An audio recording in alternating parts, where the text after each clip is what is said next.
Hey guys, welcome back. This is part 2 of the video on the new solar for the van.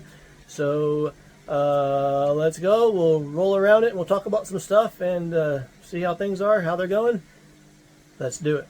Okay, here's a quick reminder from our original solar. We only got 164 watts max. Just a fun little fact. You can't find these cotter pin setups here, so we're going to have to make our own.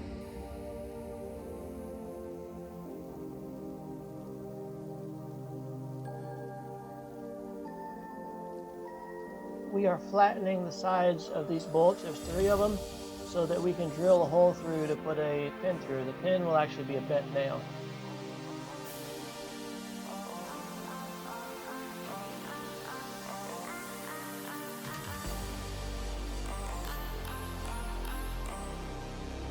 So it's very common here that you can't find things. These things are not available. So a common saying is here is we find ways. And a lot of times that means you make something yourself, you figure it out, because you just can't get stuff here.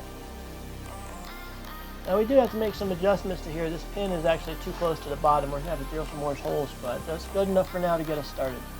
Before we go out to the van, let's understand solar a little better. Okay, I want to do a quick lesson to help explain some of these things with this. So in this instance we have the Blue Eddy. Try to get in frame. I can't get in frame on here. Let me zoom out a little. This, okay, this maybe that'll work. Pardon the mess. In this instance we have the Blue Eddy. And what we're looking at with the Blue Eddy is the MPPT solar controller.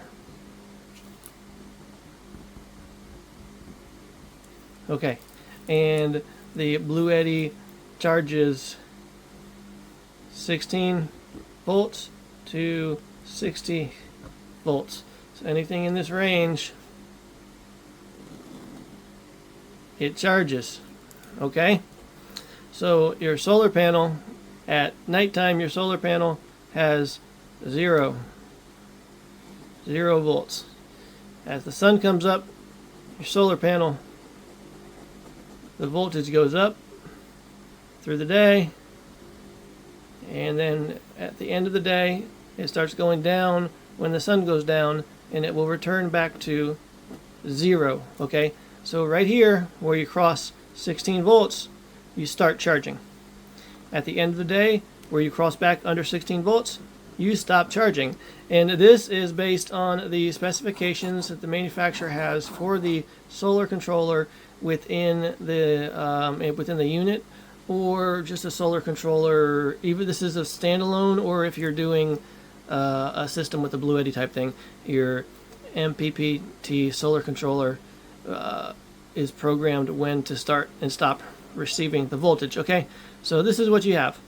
The problem we're having is that our last panels was two panels together, and they're 18 volts, so that should have given you 36 volts. But you saw in the last video that we were only getting about half capacity out of these 2 panels, so really for the 2 panels we were closer to 18, pardon my sloppy writing, we were closer to 18 volts. So you hit and that's peak is going to be 18. So what's happening is with that, instead of coming up here and charging like this, it's down here somewhere. This is what this is doing. It's here somewhere. And right here is 10 a.m. and here is 3 p.m. and this is all you're charging, because you're not getting the capacity out of it, and you're crossing over the 16 volt threshold to start charging later in the day, and it's ending earlier in the day because of that. So what we have now with the new setup is 3 panels, and that's 18. That's 18 times 3, which was 56, I believe it was, 54. Okay, so that is going to be more like this here. When the sun comes up, since you have 3 panels together, 18, 18, 18, you're going to hit your charging point earlier in the day. And then at the end of the day, you're going to hit it later in the day. So instead of charging where we were charging just right here, now we're charging across this whole spectrum. Now where if the original 2 panels were to spec, it would be somewhere in here. But it's not to spec. It's actually more like this. This is like 1 panel, 2 panels, 3 panels, but we have 2 panels that are putting out the about 50% output. So that's more in this range. So this is something to look at. If you do a solar array, you need to look at what your solar controller is, what its voltage starting is. Because the higher this is right here, the higher that voltage to start charging, the more panels you need to get the more voltage, or the later in the day it's going to start charging. So I hope that makes a little bit of sense. If you have any questions on this, you can ask me in the comments below if it's not clear to you, and I'll be more than happy to answer any questions that I know the answer to. So there's that. Now let's get back to the video.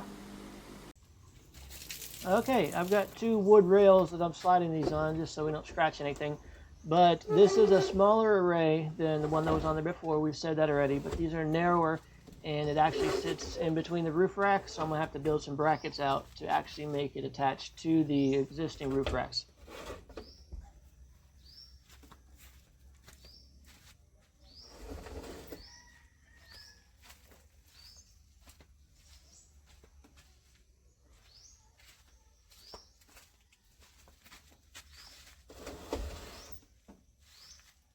I have fabricated a new air dam across the front, and I have my 2 lights installed at the front, as you can see here.